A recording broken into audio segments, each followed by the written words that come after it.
जय हिंद मेरे प्यारे साथियों, एक बार फिर से स्वागत है मेरे यूट्यूब चैनल जॉब की जानकारी। तो दोस्तों, जैसे कि आप जानते हैं कि बीएसएफ में कांस्टेबल पद की वैकेंसी निकली और ये वैकेंसी निकाली गई है, ये है स्पोर्ट्स कोटे से मेरिटोरियस स्पोर्ट्स पर्सन की वैकेंसी निकाली गई है। 275 पद निकाले गए मेल और फीमेल कैटेगरी में। इसके रिगार्डिंग मैंने नोटिफिकेशन का वीडियो भी बना कर रखा हुआ है। इसके साथ में कैसे मेरिट लगेगी, मार्किंग कैसे होगी, उसका भी मैंने बना रखा है।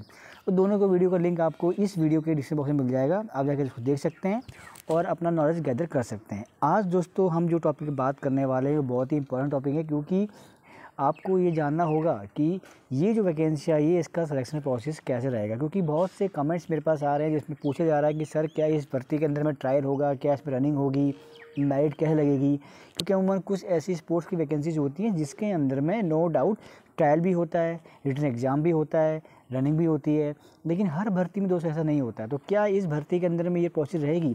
तो मैं आपको नीचे से दे चलता हूँ। नोटिफिकेशन में हर एक चीज़ों को एक्सप्लेन किया गया है। तो हम सीधा चलते हैं जो आपका सिलेक्शन प्रोसेस का जो कॉलम है, मैं आपको वहाँ ले जाता हूँ कि कैसे सिलेक्शन प्रोसेस यहाँ पे रहेगा, ताकि चीज़ें जो हैं एकदम क्लियर हो जाएंगी और आपको दिक्कत नहीं होगी कि आपका सिलेक्शन प्रोसेस कैसे होना, ना ही आपको कोई डाउट रहेगा। तो यहाँ जब आप आएंगे तो 7 नंबर कॉलम में आपको दिख जाएगा सिलेक्शन प्रोसेस का कॉलम। यहाँ लिख दिया गया है कि पहले आपको फॉर्म को अप्लाई करना है ऑनलाइन फॉर्म के माध्यम से। दोस्तों, सबसे इम्पॉर्टेंट बात जो है आपको मैं बताता हूँ, यहाँ पर जब आप फॉर्म भरेंगे तो आपकी जो कैटेगरी है unreserved, SC ST OBC EWS, इसमें मिनिमम 8 मार्क्स जो हैं आपके जो हैं सिक्वेंटाइज किए जाएंगे। वो कैसे किए जाएंगे? जो आपके डॉक्यूमेंट देंगे स्पोर्ट्स इवेंट्स के, उससे आपके मार्किंग की जाएगी। तो मिनिमम 8 मार्क अगर आपके पास में हो जाते हैं तब आपका नेक्स्ट स्टेज के लिए कॉल किया जाएगा। तो नेक्स्ट स्टेज क्या क्या रहेगा मैं आपको दिखा देता हूँ कि स्टेज क्या करेगा। लेकिन स्टार्टिंग में जब आप फॉर्म भरेंगे तो मिनिमम 8 मार्क आपको लाने होंगे। जब आपके 8 मार्क आ जाएंगे, मान लीजिए आपने फॉर्म जमा किया और आपके 8 मार्क हो जाते हैं, तो उस पेज में आपको इशू किया जाएगा आपका admit card to appear in recruitment process. ठीक है, अब रिक्रूटमेंट प्रोसेस क्या रहेगी? सबसे पहले आपको होगा फिजिकल वेरिफिकेशन ऑफ डॉक्यूमेंट, यानी जिसको DV बोलते हैं। उसके बाद में कि PST होगा, उसके बाद में आपका मेडिकल हो जाएगा और लास्ट में आपकी जो है मेरिट लग जाएगी। तो अब मैं बताता हूँ आपको दोस्तों कि जो प्रोसेस है और जो आपके जो 8 मार्क मिलने हैं वो कैसे मिलेंगे। तो पहले बताता हूँ मैं कि ये 8 मार्क कैसे मिलना है। तो यहाँ पे दिखा रखा है इन लोगों ने, तो ये कॉलम दिया गया है 4B3। हम जब यहाँ पे ऊपर जाएंगे 4B3 के अंदर में, तो 4 नंबर जो कॉलम है उसमें उसका जो 3rd नंबर सब पार्ट है, वहाँ पे उन्होंने चीज़ों को एक्सप्लेन किया होगा कि कैसे जो है आपको मार्किंग जाएगी। तो 4 नंबर कॉलम ये आ गया। यहाँ से नीचे स्क्रॉल डाउन करेंगे तो आपको यहाँ पे कॉलम दिख जाएगा कि आपको किस प्रकार से मार्किंग मिली। देखिए दोस्तों, यहाँ दिखा रखा है स्पोर्ट्स क्वालिफिकेशन। तो इसमें आपको बता के रखा हुआ है कि 2 साल तक का आपके पास में डॉक्यूमेंट्स होना चाहिए, जो आपका स्पोर्ट्स सर्टिफिकेट है। और मार्किंग जो होगी दोस्तों वो आपने किस लेवल के कॉम्पिटिशन को फाइट किया है। फिर चाहे आपने उसमें गोल्ड मेडल लिया हो, सिल्वर मेडल लिया हो, ब्रॉन्ज मेडल लिया हो, या फिर सिर्फ अगर आपने पार्टिसिपेट भी किया है तब भी आप इस फॉर्म को भर सकते हैं। तो बात क्या आती है दोस्तों कि 8 मार्क आपको लाने हैं। फॉर एग्जांपल मान लीजिए कोई ऐसा बंदा है जिसने ओलंपिक गेम में पार्टिसिपेट किया है, ओनली पार्टिसिपेट किया है, तो देखिए सीधा ही 80 मार्क तो आपके यहीं पे हो जा रहे हैं। वहीं आप नीचे जाएंगे, मान लीजिए जो सबसे लास्ट स्टेज का जो स्पोर्ट्स इवेंट है वो क्या है यहाँ पर रखा गया है, वो रखा गया है team medal in individual sports youth and junior championship. अब मान लीजिए उसने वहाँ पे ब्रॉन्ज लेके आ गया है, तब भी उसके 8 मार्क हो गए। लेकिन अगर वही बंदा सिर्फ उसने पार्टिसिपेट किया, लास्ट कॉलम जो आपको दिख रहा है, दिखाता हूँ आपको, लास्ट कॉलम है मार्क्स ऑफ पार्टिसिपेशन। अब ऐसा कोई बंदा है वो बोला कि सर मैंने तो पार्टिसिपेट किया है, किसमें किया है? उसने नेशनल गेम में पार्टिसिपेट किया है या सीनियर नेशनल चैंपियनशिप में पार्टिसिपेट किया है, सिर्फ पार्टिसिपेट किया है, मैं मेडल की बात नहीं कर रहा हूँ। अगर पार्टिसिपेट किया तो यहाँ कितने मार्क्स दिख रहे हैं? 0 दिख रहे हैं आपको। तो उसको तो फॉर्म भरने का मतलब बनता नहीं, क्योंकि अगर वो फॉर्म भर भी देगा तो भी इसका फॉर्म एक्सेप्ट नहीं होना, क्योंकि जो है उसके 8 मार्क बन नहीं रहे हैं।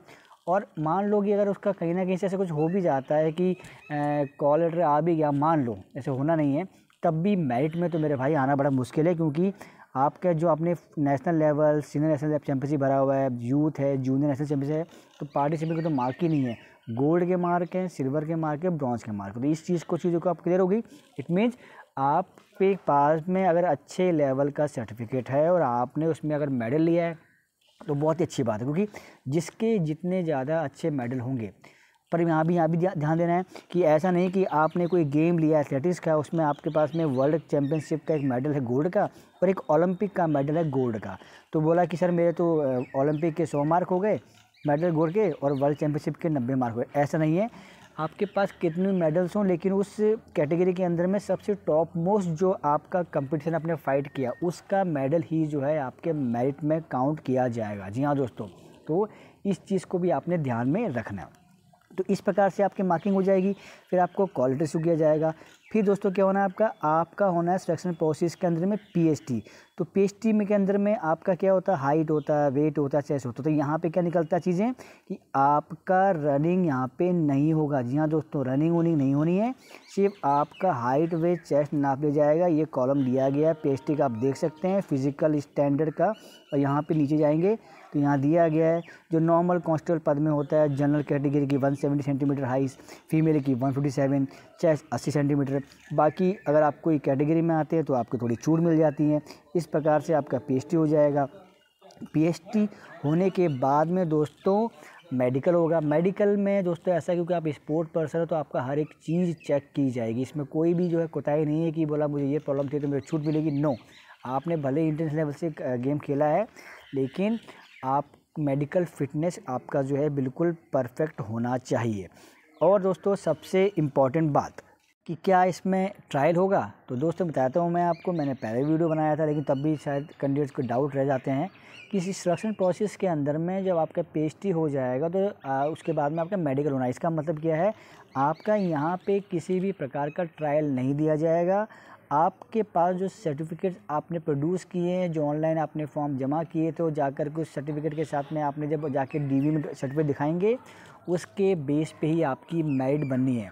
तो आपने इस चीज़ को ध्यान में रखना है कि आपका ट्रायल वाल नहीं होना है। आपके पास जो सबसे टॉप मोस्ट जो सर्टिफिकेट होगा ना दोस्तों, उसको आपने लगा देना, ध्यान रखना। क्योंकि अगर आप उसको लगा देते तो डेफिनेटली आपके चांसेस उतने ज़्यादा बनते जाएंगे सिलेक्शन होने के लिए। अदरवाइज़ अगर आपके पास में अच्छे सर्टिफिकेट नहीं है तो इस फॉर्म को मत भरिएगा, क्योंकि इसमें कोई फ़ायदा नहीं होना है। ऐसा नहीं है कि आपने सर्टिफिकेट भर दिया कि सर ये सर्टिफिकेट तो भर दिया था और ट्रायल के अंदर मैं अच्छा ट्रायल देकर के अच्छे मार्क गेन कर लूँगा, तो वो तो कॉलम है ही नहीं, ना ही कोई रनिंग का कॉलम है ना ही ट्रायल कॉलम है। इसलिए दोस्तों आपके पास में अगर अच्छे कैटेगरी का सर्टिफिकेट है उसको आप भर दीजिए फॉर्म को। और जो मैंने प्रोसेस बताई है, डॉक्यूमेंट वेरिफिकेशन, पीएचडी और मेडिकल, ये प्रोसेस होगी और लास्ट में आपकी मेरिट लग जाएगी। तो दोस्तों आशा करता हूँ अब पूरा डाउट क्लियर हो गया होगा कि सिलेक्शन प्रोसेस कैसे होने वाली है। कि फिर भी अब लगता है कि सर मेरा फिर भी डाउट रह गया है, तो आप जैसे दूसरे कैंडिडेट हैं टेलीग्राम ग्रुप और व्हाट्सएप चैनल ग्रुप, जिसका लिंक मैंने इस वीडियो डिस्क्रिप्शन में डाल दिया है, वहाँ आकर के वो अपनी क्वेरीज पूछ रहे हैं, आप पूछ सकते हैं। जितना होगा मैं आपकी हेल्प करने की कोशिश करूँगा, जितना आपको नॉलेज चाहिए। ठीक है दोस्तों, तो दोस्तों फिलहाल के लिए इतना ही, ऐसे ही इन्फॉर्मेटिव रहता रहूँगा। मिलेंगे नेक्स्ट अपडेट वीडियो के साथ, जब तक के लिए जय हिंद मेरे प्यारे साथियों।